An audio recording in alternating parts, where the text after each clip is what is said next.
Hi, welcome back to ப்ரீ வீலாக்ஸ் channel. இப்போ 2 மந்த்ஸா வெயில் அதிகமா இருக்கு சென்னை ஃபுல்லா. அதுக்கு காம்பன்சேட் பண்றதுக்காகவே இந்த 2 டேஸ் மழை வந்த மாதிரி இருந்துச்சு. ரொம்ப நல்லா இருந்துச்சு இந்த மழை. எங்களுக்கெல்லாம் சீரியஸா செம ஹாப்பி. செம கூலிங் ஆயிடுச்சு. வீட்டுல மாடி மேல எல்லாம் வீடு கிடையாதுன்னும் போது இந்த மழை வந்தோடனே நல்ல கூலிங்கா இருந்துச்சு. செம கரண்ட் பில் வேற ரேட் அதிகமாயிடுச்சு. இதனால ஏசி போட்டு போட்டு இந்த மழை வந்தோடனே செம ஹாப்பி. சிம்பிளா ஃபிஷ் ஃப்ரை பண்ணலாம்னு சொல்லிட்டு தான் நைட்டு ரெடி பண்ணிட்டு இருந்தேன். இது காலையிலேயே அத்தை கொடுத்து விட்டாங்க.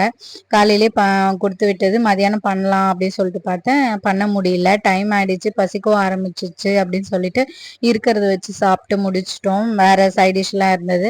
சரி ஃபிஷ் ஃப்ரை நைட்டு பண்ணிக்கலாம்னு சொல்லிட்டு ஃப்ரீசர்ல எடுத்து வச்சிருந்தது தான் பண்ண ஆரம்பிச்சேன். சிம்பிளா தான் ஃபிஷ் ஃப்ரைக்கு மசாலா போட்டிருந்தேன். வீட்டிலே அரைச்சது குழம்பு மிளகாத்தூள் அம்மா கொடுத்து விடுவாங்க, அது போட்டிருக்கேன். மஞ்சள்தூள், உப்பு, அப்புறம் இஞ்சி பூண்டு பேஸ்ட் எல்லாத்தையும் போட்டுட்டு மேரினேட் பண்ணி க்ளோஸ் பண்ணி வச்சுட்டேன். கொஞ்ச நேரம் மேரினேட் ஆகட்டும் அப்படின்னு சொல்லிட்டு 1 hour போட்டதுக்கு அப்புறம் தவால போட்டு ஃப்ரை பண்ணிக்கலாம் அப்படின்னு சொல்லிட்டு எப்பவுமே தவால தான் ஃப்ரை பண்ணியிருப்போம். நாங்கள் கடாயிலலாம் ஃப்ரை பண்ண மாட்டோம். சில பேர் அப்படி பண்ணுவீங்க. நிறைய எண்ணெய் யூஸ் பண்ணக்கூடாது, அதுவும் இல்லாமல் அந்த ஃப்ரை பண்ண ஆயிலே திரும்ப யூஸ் பண்ணக்கூடாது அப்படின்னு சொல்லிட்டுலாம் இப்போ சொல்லிட்டு இருக்காங்க.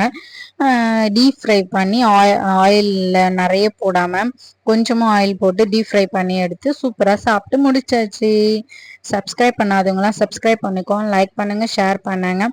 ஏதாச்சும் மாத்திக்கணும்னாலும் சொல்லுங்க. Thank you so much. Happy weekend.